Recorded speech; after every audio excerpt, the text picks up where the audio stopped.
বরণডালায় সব উপকরণ দিয়ে সাজিয়েছিলে তো বড় বৌমা? না হলে আবার পরে কিছু বাদ পড়লে হরিমতি এসে ফোড়ন কাটবে। আমরা এমনিতেই আমাদের ঝামেলায় আছি, তার মধ্যে হরিমতি কাকি তো আছেই সব কাজে খুঁত ধরার জন্য। খুঁত না ধরে করবে কি?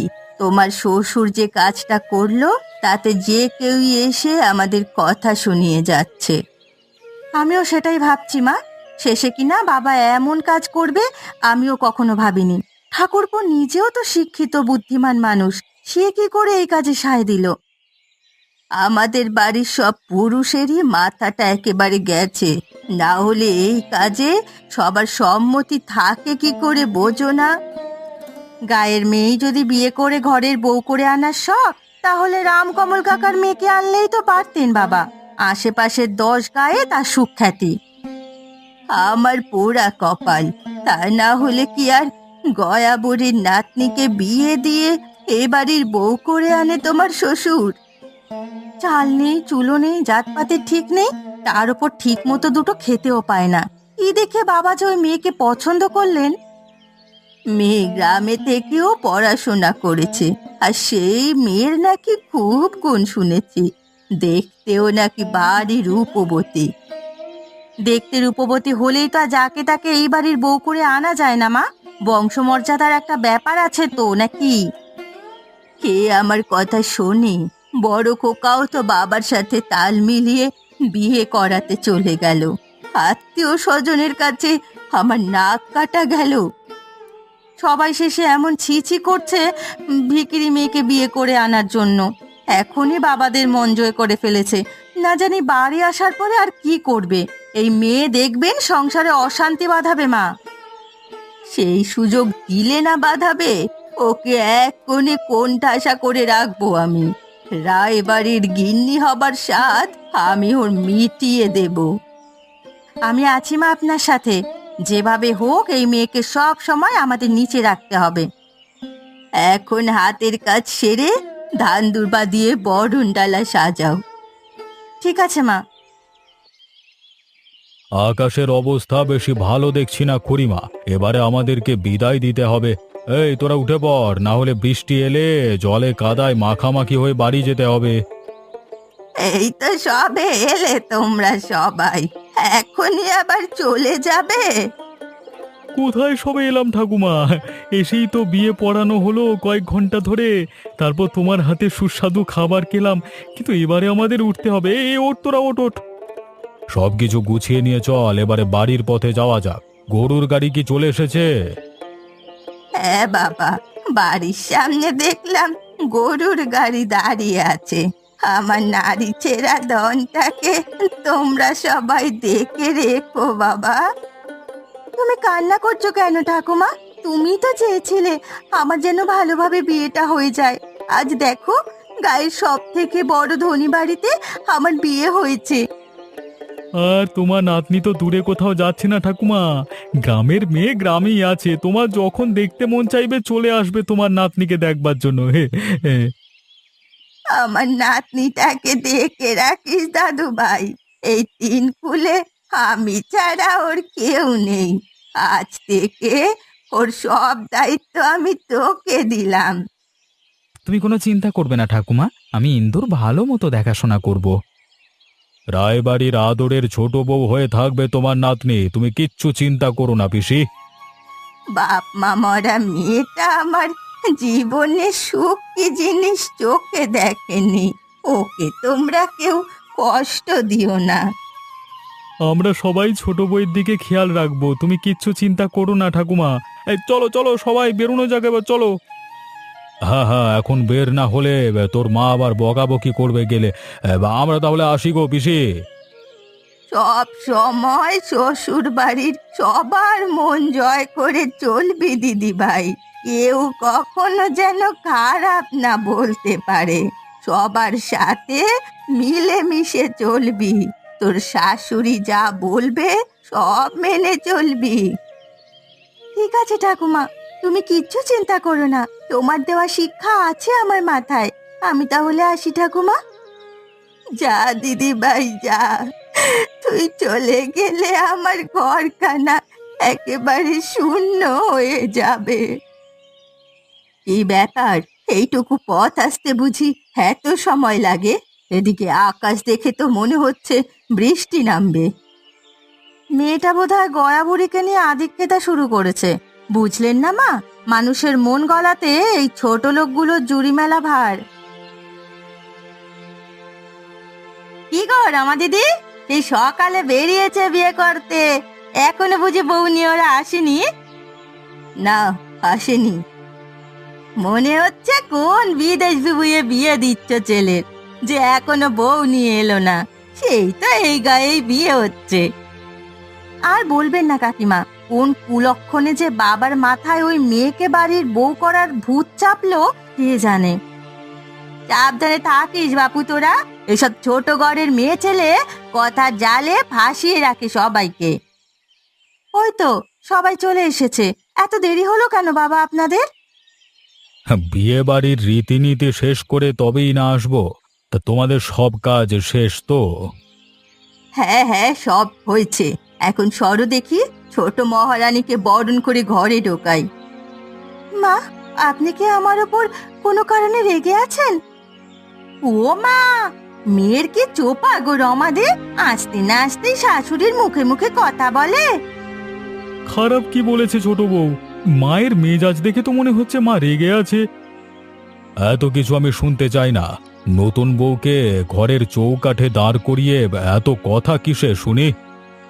আমার মাথাটা ধরেছে মা, সারাদিনের এত আচার করতে গিয়ে মাথাটা বড্ড ধরেছে। যা করবে তাড়াতাড়ি শেষ করো বৌদি। হ্যাঁ হ্যাঁ, শুরু করুন মা, আপনার কথা শোনার সময় কারণ এই দেখছি। সবই আমার কপাল, বুঝেছো বড় বৌমা? নাও, এবার আলতায় পা রেখে ঘরে যাও।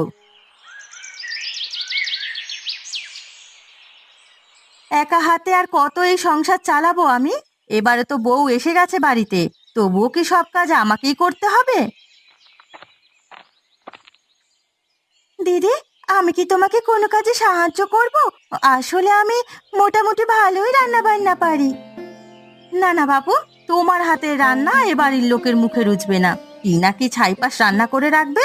সারা জীবন তো কুঁড়ে ঘরে থেকে ডাল আর আলুর ভর্তা করে এসেছো, তুমি বুঝবে কি করে এই রায়বাড়ির রান্না সম্পর্কে? আমাকে একবার সুযোগ দিয়েই দেখো না দিদি, আমি আমার রান্না খাইয়ে সবার মন জয় করে নেব। ও, তাহলে এই বুদ্ধি পাকিয়ে আমার বাড়িতে এসেছো তুমি? কি করে সবার মন জয় করে এই বাড়ির চাবির গোছা হাতিয়ে নেবে? না না মা, এইসব আপনি কি বলছেন? আমি কেন চাবির গোছা নিতে যাব? আপনি আছেন, বড়দি আছে, চাবির ভার তো আপনাদের ওপর। থাক বাপু, যেই না আমরা তোমার বুদ্ধি ধরে ফেলেছি অমনি ভালো সাজার নাটক শুরু করে দিয়েছো। আমি তো আপনাকে আগেই বলেছিলাম মা, এই মেয়ে আমাদের সংসার ভাঙতেই আসছে। তোমাকে আর কিছু করতে হবে না, আমরা যেটা করতে বলবো কেবল সেটাই করবে। রান্নাঘরে বড় বৌমা রান্না করবে আর তুমি ওকে সব গুছিয়ে দেবে। এই রে, বেশি চালাকি করতে গিয়ে তো এবারে আমি নিজেই ফেঁসে গেলাম। এখন এই রাবণের গোষ্ঠীর জন্য আমায় সব রান্না করতে হবে। কি হলো বড় বৌমা? ইয়ে মা, করতে চাইলে করুক না, আস্তে আস্তে তো সব শিখতে হবে। না না, ওর হাতের রান্না আমি খেতে পারবো না। এই রায় বাড়ির লোকজন তো আর যাত্রার হাতের রান্না খেতে পারে না। আজ বাদে কাল তোমার বউ ভাত, তাই এদিকে বেশি কাজ দেখাতে এসো না। এত করে যখন করতে চায়, কিছু কাজ করুক মা।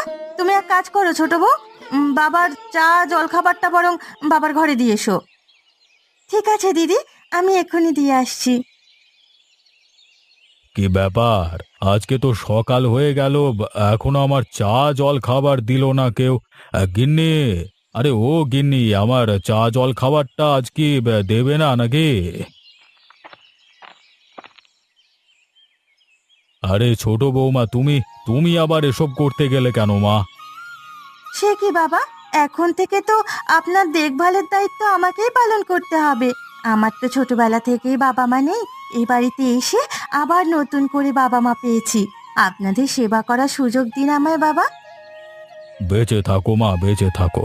আমি সোনা পরখ করেই তবে ঘরে এনেছি, কিন্তু এখন যে দেখছি আমি খাঁটি হিরে এনেছি।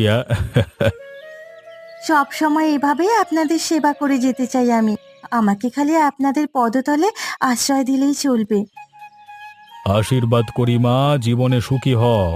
আজকে আমার খুব খুশি লাগছে, এ বাড়ির যোগ্য পুত্রবধূ আনতে পেরেছি আমি। তা তোমার শাশুড়ি মা কোথায় গেছে?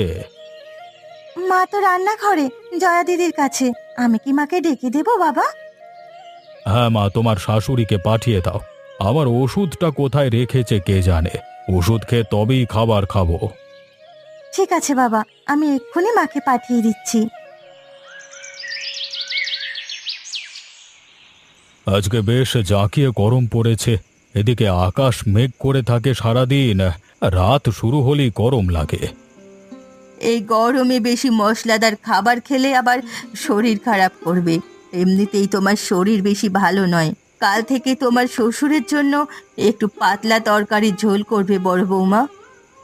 শুনেছি ছোট বউ নাকি খুব ভালো রান্না করে, তা আমাদেরকে কবে রান্না করে খাওয়াবে তুমি? এখন তো সংসার আমারও বর্দা, আপনি কোনো দিনক্ষণ দেখে খাবেন কেন? আমি এখন থেকে রোজ দিদির সাথে বসে রান্না করব। হ্যাঁ, যে না রান্না, আজ সে সবার জন্য আম ডাল রান্না করেছে। সে কি, তাই নাকি? তা কোথায় সেই ডাল? টেবিলে তো দেখতে পাচ্ছি না। ওসব আম ডাল আমাদের বাড়ির ঝিয়েরাও খায় না, সেই জন্য আমি ওই খাবার টেবিলে আনতে মানা করে দিয়েছি। তোমার এত রাগ কিসের মা? বাবা নিজে ইন্দুকে পছন্দ করে এনেছে বলে, নাকি ওরা গরিব বলে? হ্যাঁ, ছি ছি ঠাকুরপো, নতুন বউ বাড়িতে আসতে না আসতেই তোমাকে হাত করে নিয়েছে। নিজের মায়ের সাথেই কিনা তর্ক করতে বসলে শেষে। তুমি চুপ করো একদম। সব কথায় ফোড়ন কাটো কেন বলো তো? সে যে যাই বলুক, ওসব অখাদ্য কুখাদ্য খাবার আমি কাউকে খেতে দেব না। তোমার কাছে তা অখাদ্য লাগতে পারে কিন্নি, তবে আমাদের কাছে না। সেই ছোটবেলায় আমার ঠাকুমা এমন আম ডাল রান্না করতো, একটু গরম পড়লেই একবারে শুনেই জিভে জল চলে আসছে। কই দাও দাও ছোট বউ, দাও তাড়াতাড়ি দাও। মা আম ডাল টেবিলে আনতে নিষেধ করলেও আমি ঠিকই এক কোণে ঢেকে রেখেছিলাম। ভাবলাম খেয়ে যদি আপনাদের ভালো লাগে।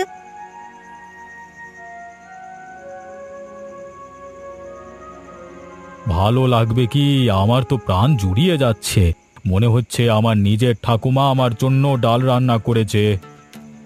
এবারে কিন্তু তোমার কাজ বেড়ে গেল ছোট বউ। আমাদেরকে রোজ রোজ এমন মজার মজার খাবার খেতে দিতে হবে। খাবার টেবিলে বসে সবাই মিলে আমাকে এভাবে অপমান না করলেও পারতিস তোরা। তোদের বাবা না হয় আমার সাথে সারা জীবন এমনই করে এসেছে, কিন্তু তোরা। সে কি মা, মা আপনি যাবেন না, খাবার ফেলে এভাবে উঠে যেতে নেই। থাক বৌমা থাক, তুমি আর এখন ডাকতে যেও না ওকে। পরে রাগের মাথায় উল্টো পাল্টা বকবে। মাথা ঠান্ডা হলে এমনিতেই আবার তোমাকে কাছে টেনে নেবে, দেখবে। মা এমনই। তুমি মায়ের কথায় কিছু মনে করো না। কই আমাকে আম ডাল দেবে না? হ্যাঁ হ্যাঁ দিচ্ছি।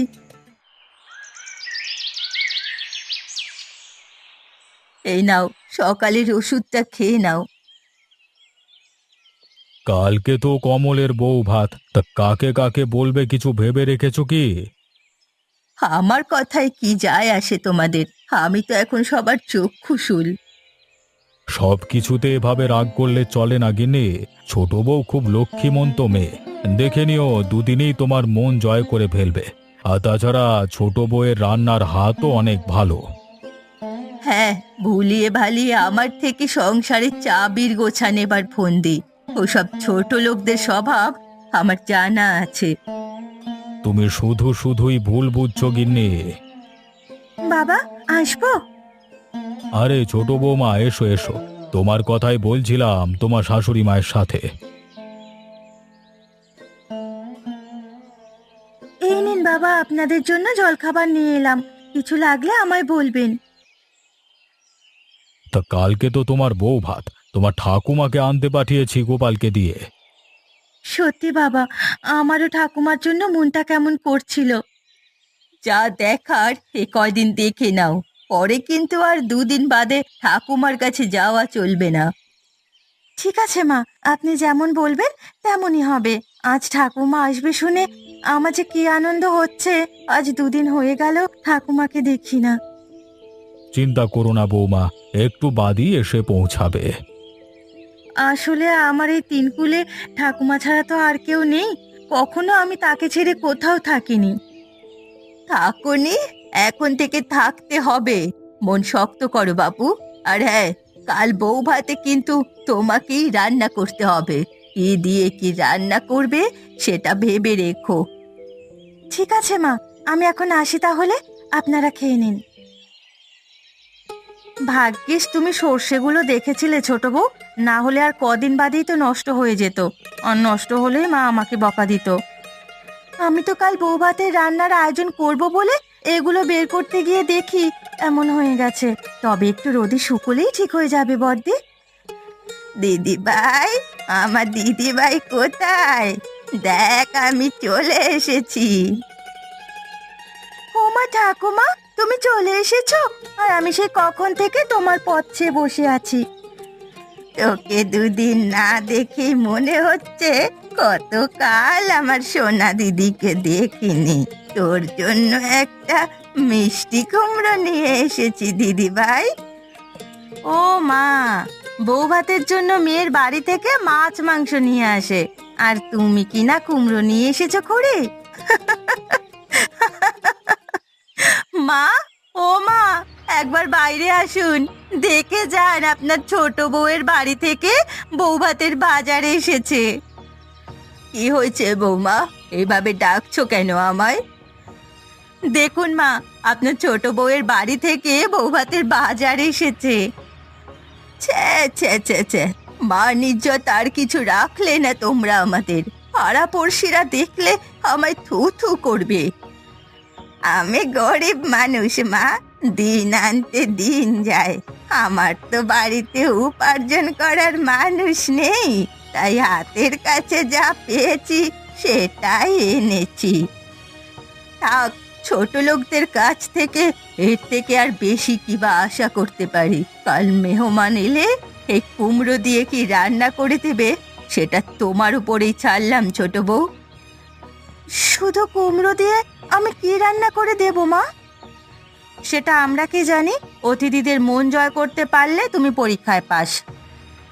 এখন যাও, তোমার ঠাকুমাকে নিয়ে ঘরে যাও। ঠিক আছে, আমি চেষ্টা করব। চলো ঠাকুমা, তুমি একটু বিশ্রাম করবে।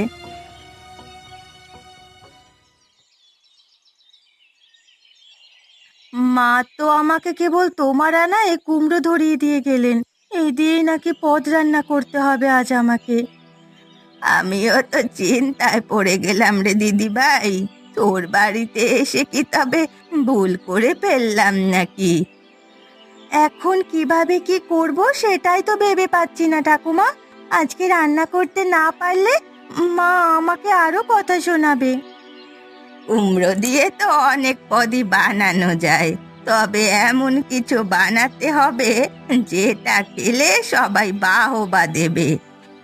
কি এমন রান্না করা যায় বলো তো ঠাকুমা? কি ব্যাপার ছোট বৌমা, রান্না বান্না শুরু করেছো কিছু? আসলে বাবা, আমার ঠাকুমা তো গরিব মানুষ।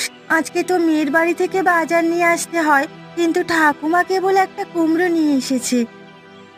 বেশ, তো তাই রান্না করো। আর তার সাথে এই ইলিশ মাছ দিয়ে রান্না করো, কেমন? তাহলে আর কেউ কিছু বলবে না।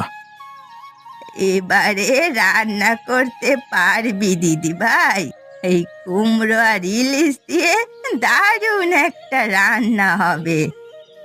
তাই নাকি ঠাকুমা? তাহলে তো আর চিন্তা নেই। তুমি বলে দাও আমাকে কি কি করতে হবে, আমি সেই মতো কাজ করি। বেশ বেশ, তবে তুমি রান্না করো, আমি গেলাম। এই নাও মাছটা ধরো। হ্যাঁ,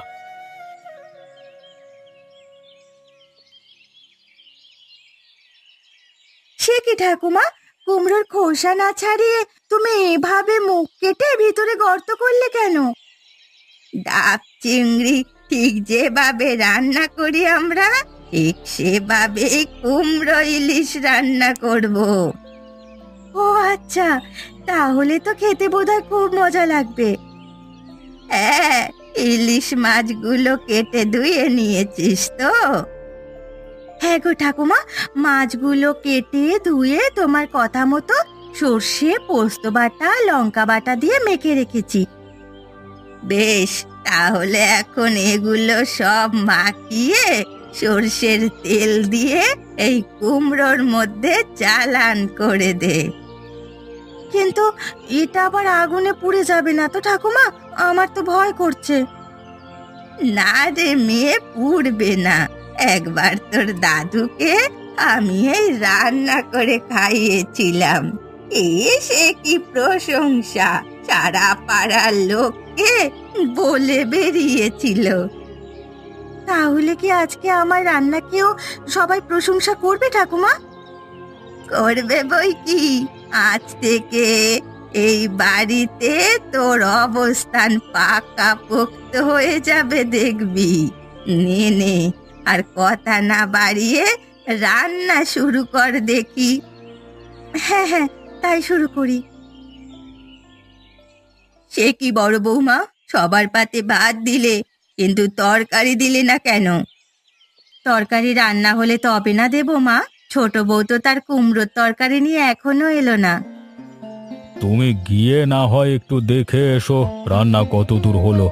মেয়েটা একা একা রান্না করতে গিয়ে বোধহয় হিমশিম খাচ্ছে। না না, কেউ কোথাও যাবে না। প্রথম দিনেই যদি রান্নাঘরে ফেল হয় তবে সারা জীবন এই রায়বাড়ির রান্নার ভার সামলাবে কি করে? আমার নাতনিটাকে একটু সময় দাও মা, দেখবে তোমাদের সকলের মনের মতো হয়ে উঠবে সে। ওই তো ছোট বউ চলে এসেছে। এটা কি রান্না করেছো তুমি? আমি বলেছিলাম না মা, ছোট বউ রান্না বান্না পারবে না। তুমি আর কি বলবে বৌমা, আমি তো দেখেই বুঝেছিলাম এই মেয়ে কোনো কাজের নয়। তোমার থেকে এটা আশা করিনি আমি ছোট বৌমা। বড় আশা করে তোমাকে আমার কমলের বউ করে এনেছিলাম। আগে খেয়ে তো দেখুন বাবা, পরে না হয় আমাকে কথা শোনাবেন। বাহ, এত সুন্দর গন্ধ ছড়িয়েছে কোথা থেকে! এটা আমার নাতনির রান্না করা কুমড়ো ইলিশ থেকে বেরিয়েছে বৌমা। তাই নাকি? গন্ধ নাকে আসতেই পেটের মধ্যে খিদে মোচড় দিয়ে উঠছে। দাও দাও, সবাইকে দাও দেখে বৌমা।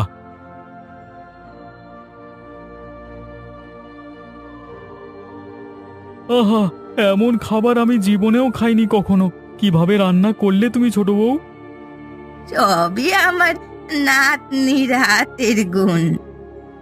কে গিন্নি, এবারে কিছু বলছো না কেন? কিছু বলো। কি বলবো, ছোট বৌমা তো আমার মুখ বন্ধ করে দিয়েছে এই কুমড়ো ইলিশের তরকারি খাইয়ে। রোজ কিন্তু আমাকে এমন সব মজার মজার রান্না করে দিতে হবে। ঠিক আছে মা, অবশ্যই দেব। এই রে, এবারে বুঝি এ বাড়ি থেকে আমার ভাত কাপড়ের ভাগ বন্ধ হলো। কি ভাবছো বড়দি? না না, কিছু না। ছোট বউ রান্না করলে আমি কি করব মা? তুমি আবার কি করবে? আমাকে আর কুটবুদ্ধি না দিয়ে ছোট বউকে রান্নার কাজে সাহায্য করবে। সারা জীবন লোকের বদনাম করে এলাম আমি, কিন্তু এমন রান্নার গন্ধ ছড়িয়েছে তোমাদের বাড়ি থেকে, খেয়ে সুনাম করতে চলে এলাম। আমাকেও একটু খেতে দাও দেখি।